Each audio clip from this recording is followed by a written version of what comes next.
today. Deborah Zelinsky, OD, is an optometrist noted worldwide for her work in neuro-optometric rehabilitation. Currently, she serves as founder and executive research director of the Mind Eye Institute, based in Northbrook, Illinois. Her global reputation is due in part to her discovery of the use of eyeglasses to alter sound location and subsequent development of the Z-Bell test. This patented test allows Dr. Zelinsky and her team to prescribe lenses and use other optometric interventions that balance processing of central and peripheral eyesight while synchronizing the integration between auditory and retinal sensory systems. The Mind Eye Institute was created with the objective to make new science discoveries pertaining to eyes more accessible, both domestically and globally.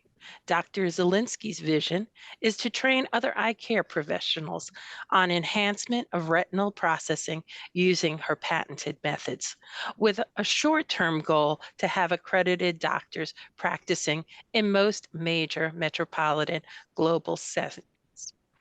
The 2020 eye test standard that most of us are familiar with is over 150 years old and does not consider the peripheral processing or auditory integration, both of which are critical. Dr. Zelinsky is pioneering a campaign to leave 2020 in the 20th century and shift into a more updated assessment protocol using moving targets and overall awareness of surroundings.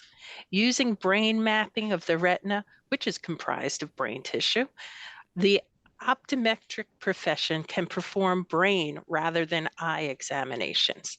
Patients needing this updated testing, including those who have been diagnosed with ADHD or ADD or having issues with learning problems, concussion, stroke, and other issues. In addition to her work with the Mind Eye Institute, Dr. Zelinsky is a fellow in both the College of Optometrics in Vision Development and Neuro-Optometric Rehabilitation Association. She's a board member of the Society for Brain Mapping and a community leader for the Society of Neuroscience. Now it is my great pleasure to introduce our speaker for today, Dr. Deborah Zelinsky. Thank you. Thank you, Victoria. I appreciate the time that you're allowing me to help promote the concept of vision and brain health. As far as body health, I have a cold, so my voice isn't quite normal. I'm also on the medical advisory board of the Hope for HIE, which is for children who've been born with a lack of oxygen. And this particular year, I'm the president of the Brain Mapping and Therapeutics Association. So because of that, the presidency, we have a legacy program in the future, and it would be exactly what you're saying, to have a legacy where the eye examination does get to be upgraded in the federal laws. So that for people who have some sort of brain injury or dysautonomia or something different, because the current eye exams are fine for the regular person, but for the brain injured person, they're not. They need more.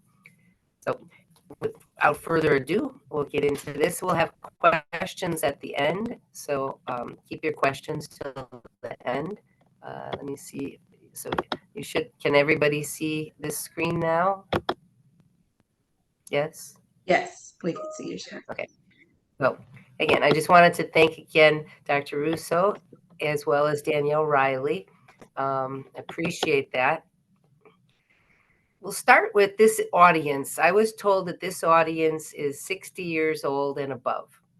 So these are the youthful people at heart. When I was young, my grandfather used to always say, youth is wasted on the young, and nobody understood what he meant until we got old. So there's a saying that says 30 is considered the old age of youth, and 50 is considered the youth of old age. But experience and youth together is what's awesome. there should be another slide in here. I don't know where it went. Hold on. Sorry. There's another slide. Let me just find where that went.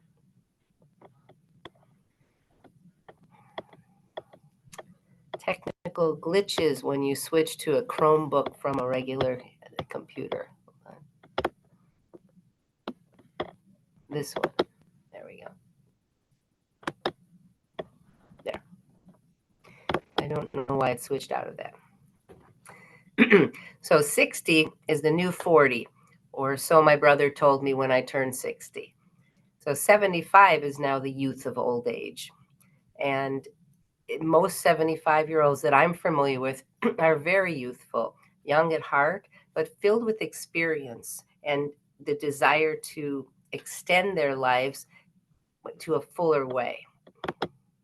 So today, what we're going to do is to cover topics on how to improve yourself to make the best of the visual skills that you already have.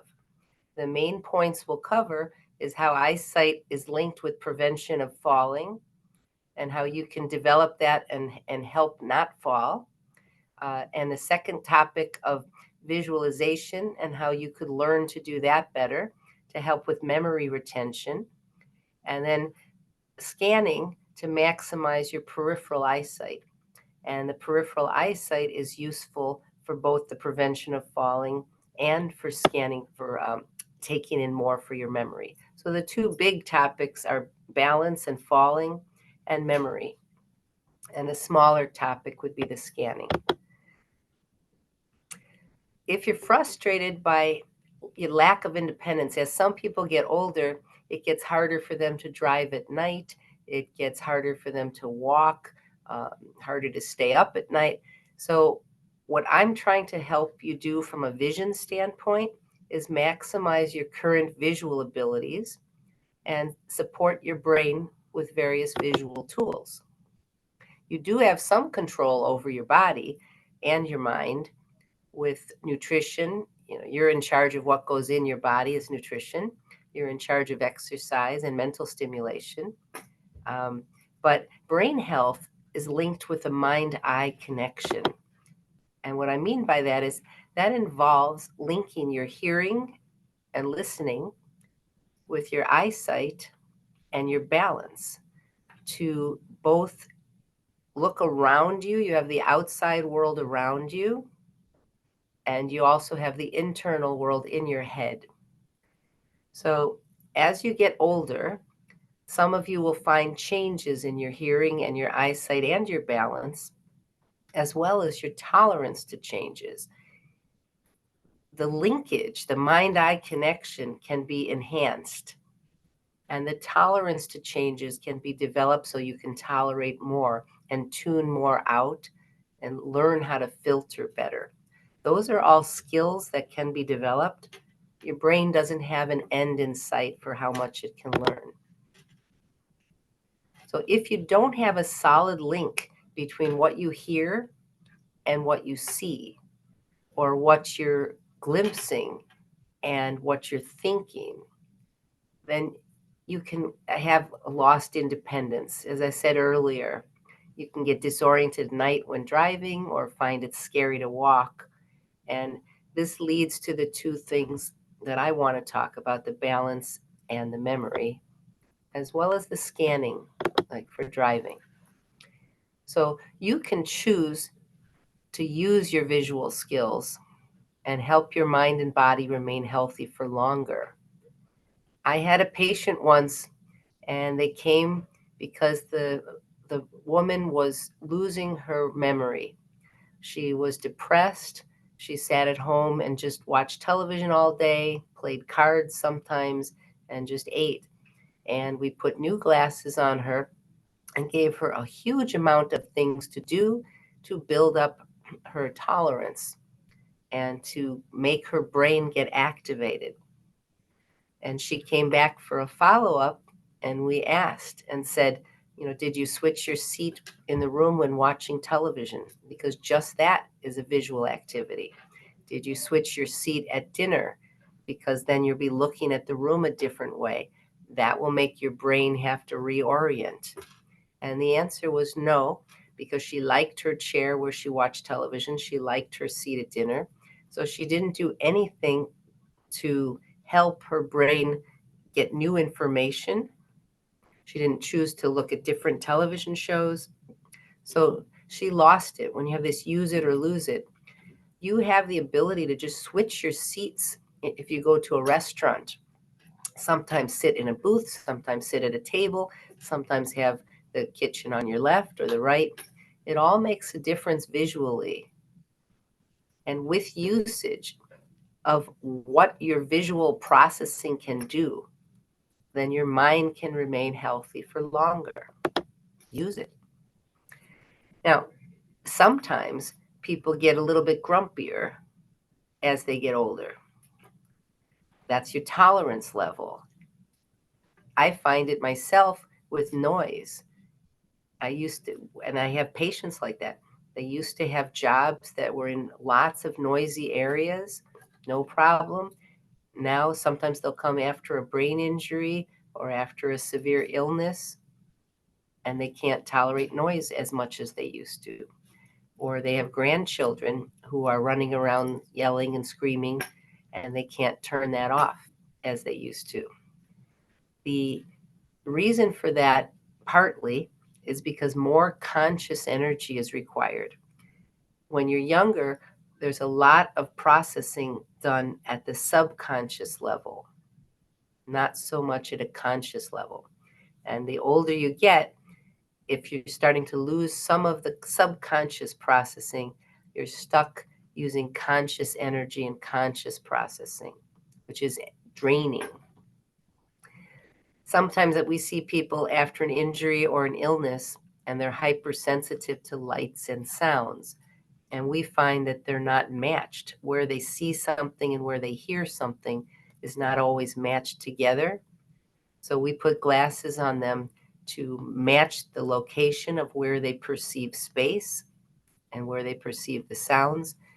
And that helps the sensitivity, and it also helps the subconscious processing. So the point is that tolerance levels change. If you find yourself changing, you can learn to redevelop them. So I wanted to start a little bit about some definitions. And the definitions would be the concepts of eyesight versus vision, because this talk is considered vision and brain health, but vision is different from eyesight. So eyesight is what you see on the outside. And there's two main parts of that. There's the part of your eyesight that looks straight ahead, that sees a detail. And that's considered a little tube of wherever your attention is. So your conscious attention is activated when you're interested in something outside of you and you're looking at it. That's your conscious central eyesight. And it's used to see details. So you point your eyes and zoom in on a target to look at the details. There's a second part of your eyesight, which is being aware of your surroundings. And the surroundings are whatever you're not putting your actual eyesight on. So if you're reading and you look at a word on a page, that's your central eyesight to see the details of the word. But your peripheral eyesight is on the words around it. So some people think of peripheral eyesight as being way on the edges, and it's not. It's on the edges subconsciously, but it's over here right where you're not putting your exact attention consciously. So if you're looking at somebody's earring, looking at the earring would be their conscious attention, but subconscious, but there's a conscious awareness of their face and their hair and their shoulder. So you have this small chunk of awareness and your smaller chunk of attention. There has to be a relationship between those. And then subconsciously, you have a bigger aspect of awareness. And that's your eyesight. So when you're stressed, or if you're thinking too much and your thinking is on the inside of your head, or if your body is stressed or you're tired, people tend to shrink and shrink and shrink that outside awareness. And when you shrink the outside awareness, you don't have as many cues to walk with. You don't get the balance cues. It's as if you're walking on a narrow strip instead of a wide floor. You miss things that somebody can pop in suddenly from the side of your eyesight, and it can be scary, and it triggers a shock reaction. So it's not always good to have the periphery be shrunken. That's an indication of stress. Now, your brain doesn't know the difference between types of stress. So if you have one eye that sees clearly and a different eye that doesn't see as clearly, sometimes that alone can create stress. And just balancing them out can be less stressful and widen the periphery. So that's eyesight. So you have eyesight, straight ahead, detailed eyesight. They call it nicknamed what is it, to tell what something is, or identification. And then the side eyesight is nicknamed where is it, because you know where objects are with respect to you, and it's used for navigation or anticipation of what's going on. So that's your eyesight. It's all on the outside. But what you do with the signals coming in from the outside, that's your vision. And that's on the inside. And the vision is a whole group of perceptual skills that we test separately. And there's many, many peripheral skills. So one skill would be being able to take bits and pieces of something and judge what it is, what the big picture is, by seeing little pieces. You do that with reading another person. You see them smile, and in your head you perceive they're happy. You see them frown, and you perceive they're sad. So that conversion in your mind of what's going on when you see a little piece of information is a perceptual skill that's developable. But there are some people that don't link all of the pieces together. So if you have somebody who's sarcastic and they're saying a word, but they smile, they're saying something bad, but they smile, or they say something good, but they're frowning, or they make a joke saying, "Oh, you don't look good at all today," when really the person looks fantastic.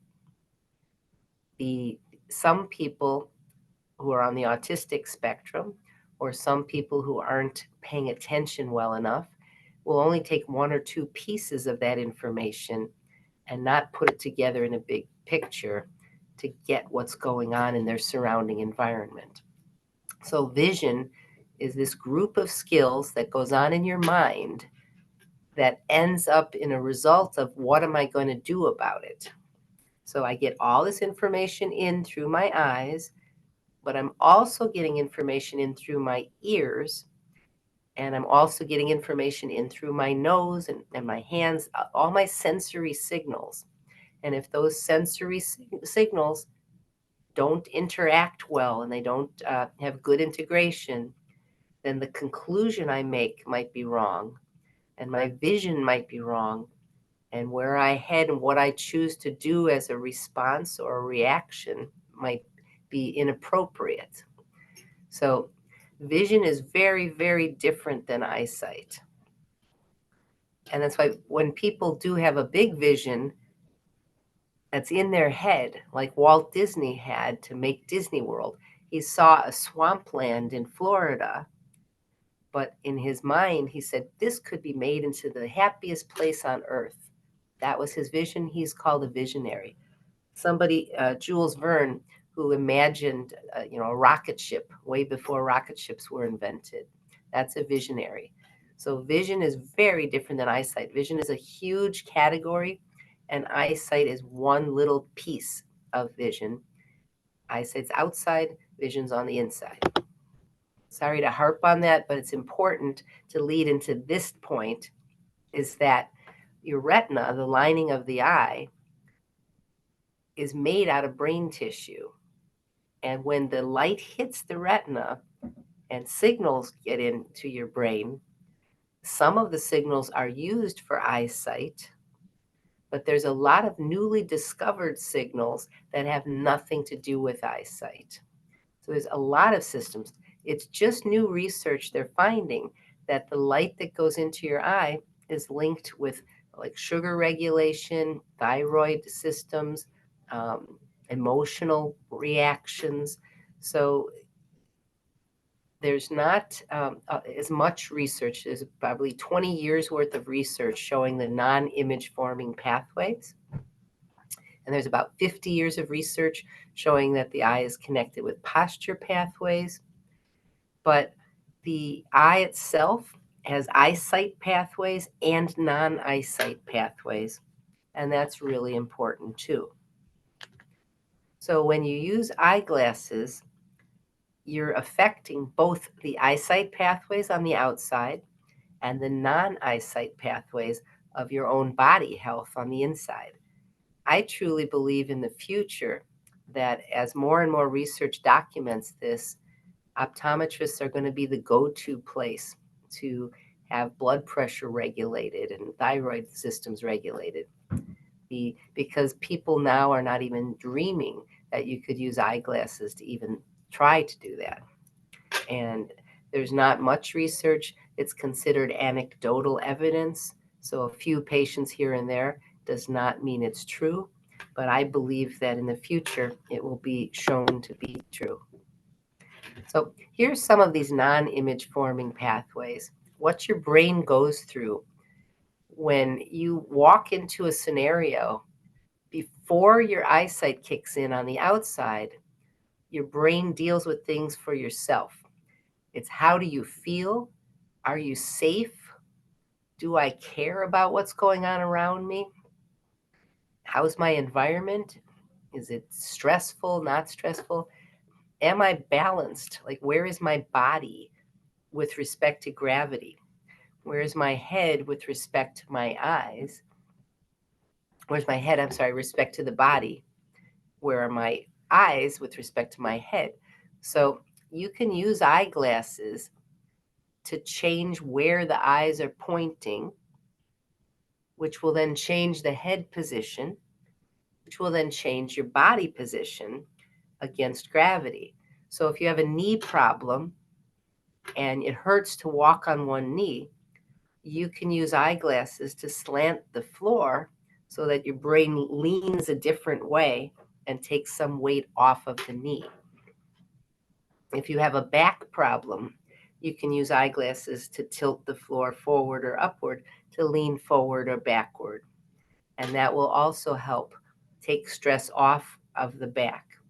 So it's interesting how you could also do it with your shoulders. You can use glasses to rotate the head one way or the other, relaxing the neck muscles.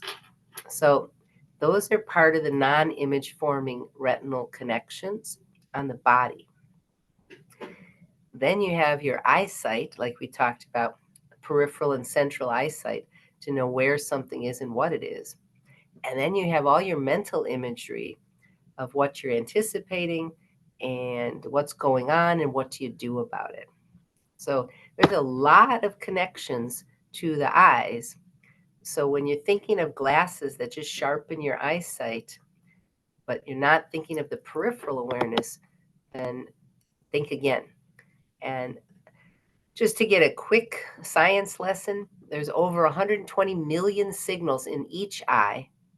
But then by the time the signals come out of the eye, there's only about 1 million. So it's 126 million going in, only 1.2 million coming out. So a lot happens at each eye level before there's anything after that. Now, this is an example of what 240 million signals are. 240 million, 120 from each eye. That would be represented by the 2,400 people's heads. Each person's head has about 100,000 hairs, strands of hair. And if you took all these people and you took every single strand of hair off of all these people, that would be about the amount of retinal signals that you're getting. 240 million is a lot. So before we set up time for questions, I wanted to take home points. So one take home point is that brains love patterns. So keep happy by sticking to a routine. If you're up late one night and not another night, and you eat heavily one night and not another night, it gets to be a problem. So now stay within your tolerance ranges and trying to push a change a little bit, but stay close to your comfort level. So for movement, walking, if you can walk a half a mile, stay at that and then push just a little bit more. If you can walk at a slow pace, walk at that slow pace, but then every once in a while, walk a tiny bit faster. So know that you have tolerance ranges. Know that your bodies are designed for movement and so keep moving within whatever your ability is and keep your mind stimulated. So your body and your mind need stimulation. And we will get part of the questions will be on how to do this. And let's talk about the fall prevention. In order to prevent falls, it's important to scan your environment more carefully. And if you scan your environment better and you're looking at the whole thing, you won't fall on black ice. If you're walking, you won't slip as easily. You can practice balance activities. We have patients standing in the corner of one room, holding onto the walls and picking up one foot, picking up another foot. And while you have your foot picked up, turn your head, rotate your eyes, because a lot of times falls are happening when you're walking just fine and then someone calls your name and you turn your head, and that sudden turn will shift your center of gravity and you won't catch your balance. So it's important to have your eyes moving different directions, your head moving different directions while you're leaning on one side or leaning on the other side. So balance practice can help fall prevention, and scanning your environment can help fall prevention. As far as the practice in scanning and visualization, that'll help you with other skills such as reading. And to enhance your memory, there's many different ways to visualize. So for instance, if I say to you, think of a dog, just picture a dog in your mind. I've done this with roomfuls of people before, and you'll get some people who just picture the front face of the dog. You'll have other people picturing the whole dog. You'll have even more people picturing a dog running on a beach with a background of waves and a ball. And so in your mind, you can make your visual image bigger and bigger and bigger. There's no limit to how many details you could get into. So when you practice visualization and make your thinking filled with details and make your thoughts as wild as you want them to be, that enhances parts of your brain that trigger creativity. And the creativity being stimulated keeps your brain wide awake. Memory, the better you can visualize, the better your memory is. So you'll have people who walk in a room and say, now, why did I walk in this room? But if you have a plan and your mind can visualize a plan and you're saying, okay, I have a project I want to do. I am going to go in this room and get these 5 items. Then I'm going to take those 5 items and do this, do that. Those types of plans require a large amount of mental space. I call it a mental desktop. That's your working memory. And the better you can visualize, the easier memory will become. If your mental desktop is smaller and smaller and smaller, then you don't have the ability to switch from one project to another. You don't have the ability to be comfortable at seeing the big picture. It's hard. So There's a lot of memory games on the internet. There's also visual imagery games. Dr. Donnelly Marcus has a website called Designs for Strong Minds. And if you go on designsforstrongminds.com, she has several apps and she has several papers. Those are ways you can practice mental visual imagery. From the Mind Eye Institute, what we do is we develop the ability to have auditory space and visual space linked together. We develop how your periphery is used, and we measure signals that your brain is taking in from the right visual circuit and the left visual circuit, and check for imbalances between them. I wanted to tell you that another thing is to avoid overwhelm, because if you get into, like we talked about earlier, too much noise or too much light when you're driving at night, or you're too tired, then you're not going to have your best brain function. But basically, vision and brain health, split vision into outside eyesight and internal processing, build up the internal processing with visual imagery tasks, with thinking tasks, and with planning and visualizing.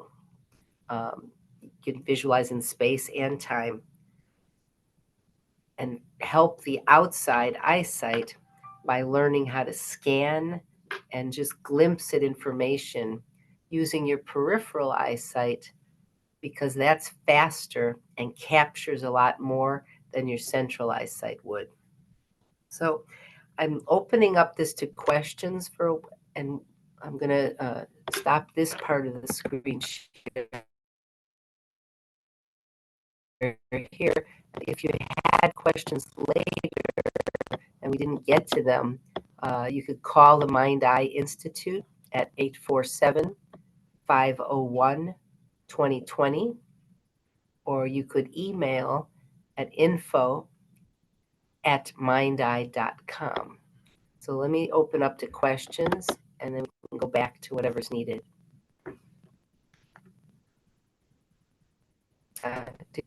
Danielle, were there questions on the chat? Thank you so much. No questions in the chat, but if anyone has questions for Dr. Zelinsky, please feel free. You are welcome to use your hand raise or unmute and ask your question. And if you want it, you can stop your share as a whole, Dr. Zelinsky. Okay, because what I can do is go over some, because I have games prepared to teach people, but I want to see if they had any questions first. Okay, awesome. I have a question. So, are you saying that the eye vision, just your eyes period, can lead to dementia or Alzheimer's? Is there a connection there? There is, actually. With Alzheimer's, it's good that you asked that. I just came back from speaking at the Alzheimer's convention in Amsterdam. They're finding that people who have Alzheimer's have thinning on their retina, and you can catch the thinning on the retina, and you can catch changes in the optic nerve. The retina thins before the brain. So when you get these retinal changes, then later the brain is changing. And again, this is brand new research that's just showing there's the retina, and then there's another place in your brain that's kind of a relay station, and then there's your actual brain where you have the thinking part. And whichever one change, like either the one in the middle, the relay station changes, or the retina changes way before the thinking part does. So you get warning signs. So the new research is about catching those warning signs earlier and earlier, because if you catch Alzheimer's super early, then some of it can be reversed. But if you catch it when you have the cognitive changes, then it's too late at that point. But so the answer is yes, I am saying that the eyes themselves, the structure of the eyes, because they're a part of the brain, are changing first. Okay, so what type of eye exam that we would need in Mhm. order for them to see that? It's Because new. my mom and dad, like my dad has had Alzheimer's and dementia aggressive. So my Mm. mom has dementia, we just found out. So I know a little bit about the retina because that's what they were saying about my dad. Also, he had Mhm. a stroke in his left eye. So for myself, I'm trying to find out, like, because I want to be tested, because by both parents having it. So what eye exam would I need to take? It's not in a regular eye exam yet. I It's know still that. in the research phases. However, what the newest Maya, there's a lady named Maya Corono, and she would be the one to look up her research, and she would be the one to tell you who that would be. Let me find her name for you, her email, and because she's the international expert at the Brain Mapping and Therapeutics group, Uh, and her research is showing more and more. I'm going to look on my online to find her email. So, Doctor, while you're looking that up, and this is Margaret, Deputy Commissioner of Senior Services, um, it sounds like the specific examination may still be in research phase. If you're getting a typical eye exam, is there something within that exam that may alert to possible issues or concerns? Because you mentioned the thinning of the retina, I believe.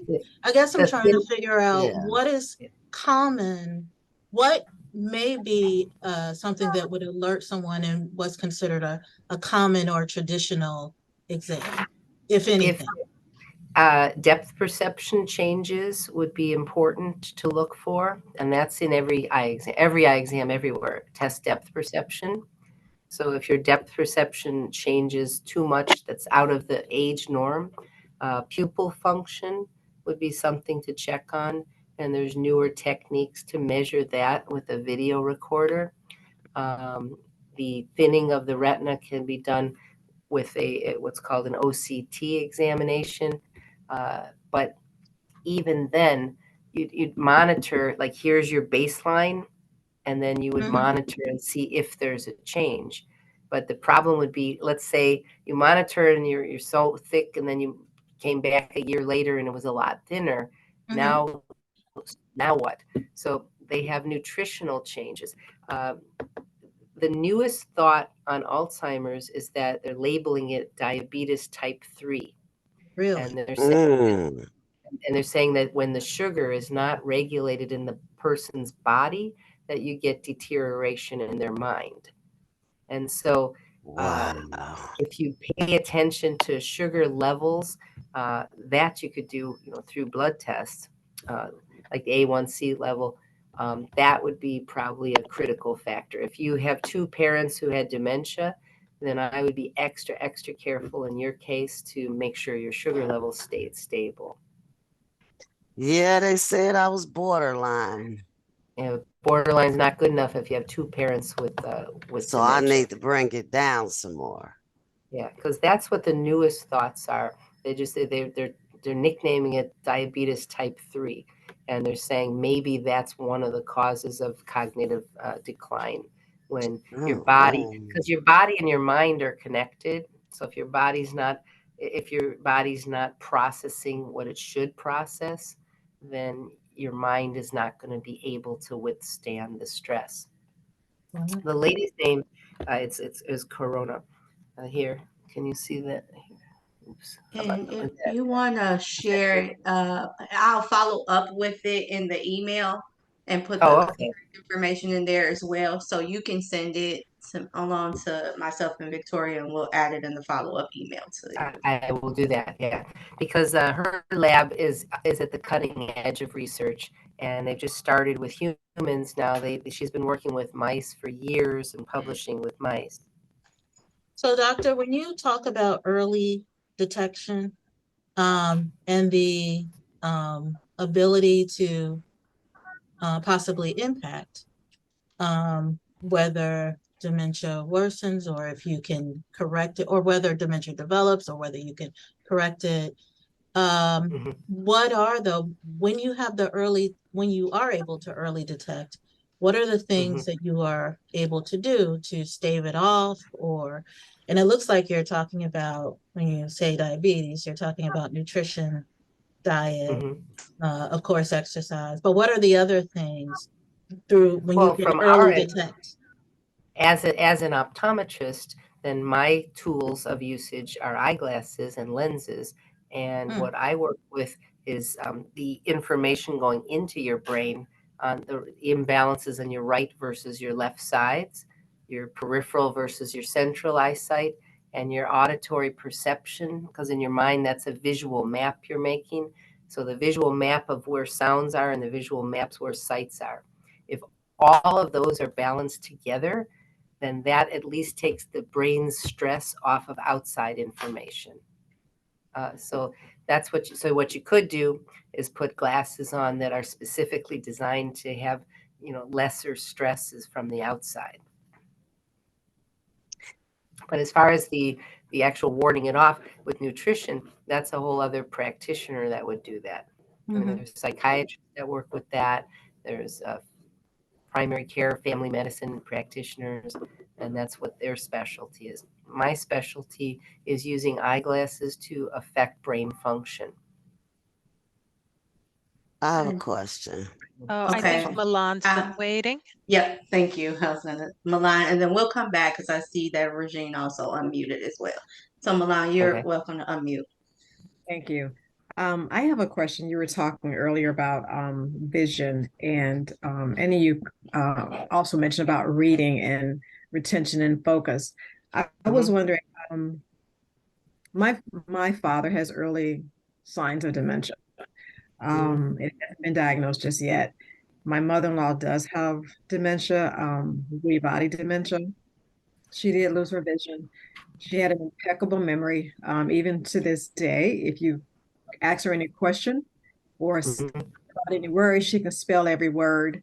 She can Mhm. count from 1 to 100 and backwards and forwards. So I mean, her brain is still functioning in that way, but Mhm. she's blind due to glaucoma, but not Mhm. 100% Yeah. blind. But she has lost her vision, so her peripheral vision is Mm. gone. But Mhm. she can detect some color. So I'm just thinking about her and my father. My mother has glaucoma, but she keeps it treated with the drops. My mother is 80, my father's 80. My brother is probably 55. My oldest brother is maybe 57. I'm 50. Mhm. My two brothers were also diagnosed with glaucoma. They take drops. I wasn't, at least not yet. Um, Mhm. the, my eye doctor said everything is fine. There's no signs of glaucoma. But what makes me nervous now is, as you were talking about, I do tend to rush. I've slowed down a lot, even just walking. But when I'm reading, this is just something I've noticed lately. When I'm reading, it's almost as if I have to go back and read it again because Mhm. my either my brain is not capturing the information, or maybe Mhm. I'm not focused enough to remember the information that I'm reading. And that's lately been a concern for me. And I guess I'm getting nervous because I live with dementia, and I'm wondering, okay, it's almost like guilty of association. Does that affect me as well? And is it just I'm not paying 100% attention, or I'm not thinking enough about what I'm doing, which is why I'm not remembering things? I eat That's a well, really not a problem. That's a super good question because it can be twofold. Your memory for your mother, when you're saying it's perfect, everything you gave as examples are things that are already in her brain that she can recall out of her brain, that she can count, she can spell. Those are things that are in her brain. So for your mother to ward off hopefully more deterioration, you could do new games that gave her new information where she had to glance at different items and play games, like almost like children do. For instance, if you had a bag and you put things in it and she felt it, would she be able to pick out what these things are by feel? Because that stimulates your mind. You know, they used to call it feely mealy, I think, a long, long time ago. If you had words on a page and your mother, you said, is blind from glaucoma, but you didn't say she's totally blind. You said she sees colors and things. If you had something that she could see and you flashed it by, can she grab it from quick, glimpsing it? Oh, Can she differentiate two things that she sees? So can she create images in her mind? If you tell her something, this happened on the news, can she take what you say and then add to it and then listen to what you say and create in her mind and visualize something that's new, not something that's already in her mind? So those are things I would do with building her up. As far as okay. you with the reading, there's two possible causes of what you're saying. Mhm. Because you're saying your nutrition is good. One possible cause is just plain stress from having two parents with dementia. And if you're stressed, it's common for your own periphery to shrink, which would affect your reading ability. But a second reason would be that there's some imbalance between, let's say, your right and your left lenses. Hmm. So to check that, you could try taking papers and tilting them different ways. So if you have your books, you're going to be used to reading a certain way, and you're telling me that whatever way you're used to isn't working the same anymore. Something changed. So you would want to tilt the paper. Let's see, I'm trying to tilt toward you, away from you. I'm trying to figure out how to do it here. There we go. Tilt this way or that way, or tip this way or this way, so that the paper that you're holding is more closer to you on the right side, closer to you on the left side, tilted back, tilted forward. So try different positions and see if any of those made your reading smoother. And then Okay. a third cause I actually just thought of. I had a patient years and years ago. It was a girl who used to be a great reader, and then she lost her ability to read, just like you're saying. And she was playing a game with her sister where her little sister became her slave. And her Oh, sister what? had to hold her books for her because her sister was a little kid. And when her sister held the books, her reading was perfect. When she held the books, her reading wasn't perfect anymore. And we realized she had just started exercising with crewing. She was in a boat and she was pulling the row, like she was rowing. So her shoulder muscles changing affected her eye muscle control. So Mm. just started working out with weights, or you bought a new purse and you have a purse on one shoulder. A lot of times the neck muscles can pull in certain ways, or the back muscles pull, and your reading can change because of that too.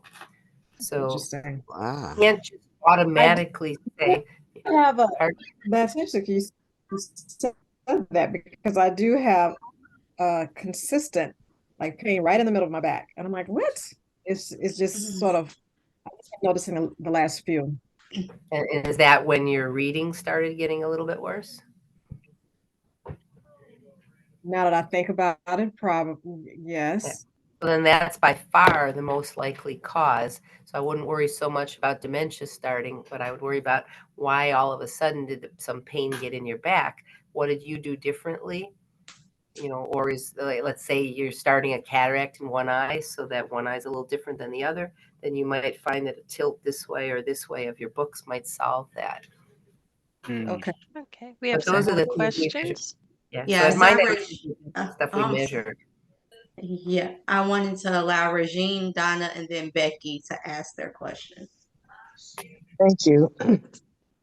My question is, my mother has pan-uveitis. Well, Okay. that's initially what they thought. And so I'm learning a lot about what you're saying about the retina. Of course, that's a swollen retina, and how her intake with sugar is not, she has no limit with her intake of sugar. And as far as being startled on her peripheral sides, if I come on the side, she's real startled. Mhm. So my so she's been being treated with a Humira pen. You know, we've been giving her injections and everything. So they retested her. Now they Mhm. find that she has Lyme disease. Ooh. So, yeah. So obviously, if that's the case, it's in its last stages, Mhm. you know, because she can hardly see. It's real dark. We have to turn on lots and lots of lights in order for her to see. And um, so now that it's been diagnosed as Lyme disease, will her Mhm. vision come back? Mm. That's a tough question. Lyme disease shows that around the optic nerve, some of the blood vessels don't perfuse as well as they should. You sure there's nothing like there's another? The panuveitis is the problem. Uh, as you said, it's a swelling, and there's different parts of the eye, not just the retina, that get swollen. So when the swelling goes down and the optic nerve isn't getting as much pressure, then a lot of times people do get the eyesight back. On the other hand, once the optic nerve is killed from pressure, then sometimes the eyesight can't come back. So you're not giving me enough information to answer you with. Okay. I don't know what her optic nerve looks like. It's when your eyes are swollen inside, then if there's enough pushing on the optic nerve and pushes, then once those nerve signals are killed, they're gone. But Okay. you have a lot. You have a million of them, 1.2 million.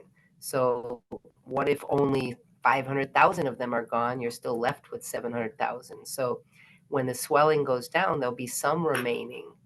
But it depends on what part of the retina, what part of the optic nerve, as far as what type of eyesight would come back. You're not giving me enough information to give you an Yeah. honest. Mm. You know, the swelling is almost every other day, so she's on a high dosage of prednisone to Mm. Mhm. try to keep that down. Um, There's I got to be can't. My another. grandmother probably. There has to be something else going on. What you mean is did the Alzheimer's does that go with the Alzheimer's, the panuveitis, or No, no, not at all. no? But what I'm saying is there has to be something else contributing to the uveitis. The uveitis is an inflammation. Lyme disease can cause something, but then you can get rid of that. There's the right physician should be able to not have it where it's swollen one day and not the next, and then back again and not the next. I mean, Mhm. there should be another possibility. Has she tried a Mhm. Chinese medicine doctor? Mm. Has she tried a what, doctor? Chinese medicine doctor? No, no. This Yeah. is But traditional. if the regular eye doctor can't get it under control, the regular physician can't get it under control, then you might want to consider a Chinese medicine doctor. But that's for an MD who works more with the whole body to figure out, rather than an eye doc. Like once the eye doctor has as much under control as possible, but you're saying there's other factors like Lyme, then you should have a collaboration between different types of medical doctors for your mother. In the Okay. interest of time, why don't we move on to the next question? Yeah, I think Donna, did you want to Oh. share your question? Yes. Good morning, everybody. I'm sorry. First of all, I really love this kind of discussion. As an occupational therapist, as a former Montessorian, I just really appreciate the information.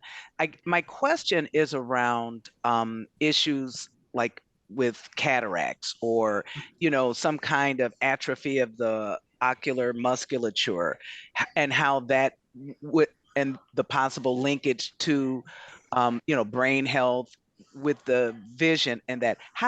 I mean, is there some research or some thought to that particular circumstance. I mean, because at some point we all are going to experience different things, in the course of aging and that, but being able to separate it out, that, oh, this might be impacting, memory or brain function, and ways to address it. So, but thank you so much for your time on this topic.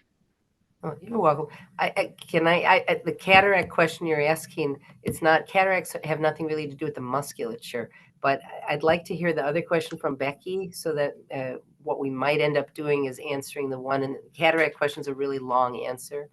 But the short version of that is that what cataracts do is block eyesight coming in.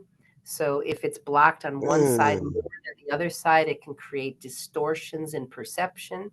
And the distortions in perception can affect your thinking ability.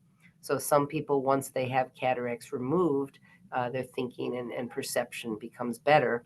That's the short answer. It's got a much longer answer, but I'd like to hear Becky's question too. Thank you. Becky, She's feel free to had that unmute. for a long time. Yeah, thank you. Becky, Hi, there you go. Hi, thank you so much, Doctor. My question is about if someone has a traumatic brain injury or has had that, and they suffer then from depression and sleep patterns that are just really wonky, is the best way to say this. And even if this person has been on medication for a while, I was looking at your website and just kind of wondering if you're able to prescribe glasses that are perhaps able to address the two issues of depression and or sleep patterns. The answer is yes. They're not directly for sleep and depression, because as an optometrist, I cannot do that. That's a medical doctor's thing. Okay. But we have probably 20 patients a week with brain injury, and an enormous percentage of them come back saying, wow, ever since I had these glasses, my sleep is better, my depression is better, my mood regulation is better. So it seems as if when we're balancing their visual processing, then all the other stuff gets better. Okay, but does that mean that their brain injury was related to optic nerve area in the back of the head versus executive No, not at function all. in the front? No, not at all. What brain injury does is it takes what I talked about earlier. You have conscious level of thinking, which takes a lot of energy. And then you have subconscious processing, and then you have unconscious processing. The unconscious is more reflexes, like your sense of balance. But what brain injuries do is they disrupt it's almost unplugging things. So the subconscious doesn't work as well anymore. So your conscious is forced to take over for the subconscious, and that just wipes your energy out. But when you try to sleep, the sleeping isn't regulated correctly. And that just having a brain injury can create depression, because what you used to do easily is not easy anymore. So it's not directly structurally related. It's functional. So if you think of a room full of computers, and if somebody came in at night and they took the plugs on all the computers and kind of pulled them out just a little, so they're kind of plugged in, but not all the way, then the computers are on the fritz. That's what a brain injury does to people. A big brain injury you'll see on an MRI or a CAT scan or something. But these little brain injuries that are, the patient on the inside feels terrible, but on the outside they look normal. And all these little disruptions create problems in their thinking. I mean, the Mind Eye Institute is filled with brain injury patients like you're describing. And there's a book called The Ghost in My Brain that Clark Elliott, who's a PhD in artificial intelligence, wrote. He had a tiny little car bump, like not even a big accident, and it disrupted his brain, so the eyes and ears didn't work together. and he had 8 years of misery. And then he found Dr. Donnelly Marcus and myself and worked on her puzzles and had my glasses. The glasses took the outside information and made it come in coherently, so eyes and ears matched. And the inside information he developed through her puzzles. And he had made a full recovery and then wrote a book called The Ghost in My Brain about how eyeglasses affected the auditory perception and how his mind was so different. So what you're saying is classically what we see here. So the answer is yeah, but it's not from the optic nerve. It's not from other things. Now, separately from the other person who was talking about glaucoma, when glaucoma kills some of the optic nerve, there are cells in the eye that are linked with sleep. And those are usually the cells that are damaged first. So a lot of people with glaucoma have trouble sleeping, but that's a whole different thing. So you have to separate structural problems from functional problems. So the brain injury person, Becky, whoever you're talking about, that's a functional issue. The glaucoma person, the panuveitis stuff, that's a structural issue. So they're different from each other. Well, Thank thank you, you. Dr. Thank you so Zielinski. much. I'd like to be respectful of your time, and we have gone a little bit over. So thank you very much for seeing the last question through. But we are out of time. So thank you very much. And if anyone has any questions, I please do. feel free to email them to Danielle, and then we will try and get those answered for you at a later There- date. All There are right. a couple Danielle, of I will additional. Oh, wait, go ahead. I will send you, Danielle, the Maya Coronio's information for Alzheimer's research, and I will send you something for the cataract person's question. Yeah, and if you have any additional resources that you can add, because that was one of the questions, and then there was one about previous eye surgeries being a factor. So I can send that along to you with any others if you have an opportunity to weigh in, and then we can follow up and wrap everything in a package to the group. But thank you so much for your time. We do Thank you. appreciate it. Yeah, Thank you. wonderful. Thank you. And if we can get the connection to the games, that's what I was waiting on, Yes, being able to we do the need game. Yeah. So Yeah. we can get that information out and we'll get it to everyone too. Okay. All right. Thank you very much. Have a good Thank day. you. Thank you. This was wonderful. Thank Thank you. you so much. Bye-bye. You're welcome. Bye.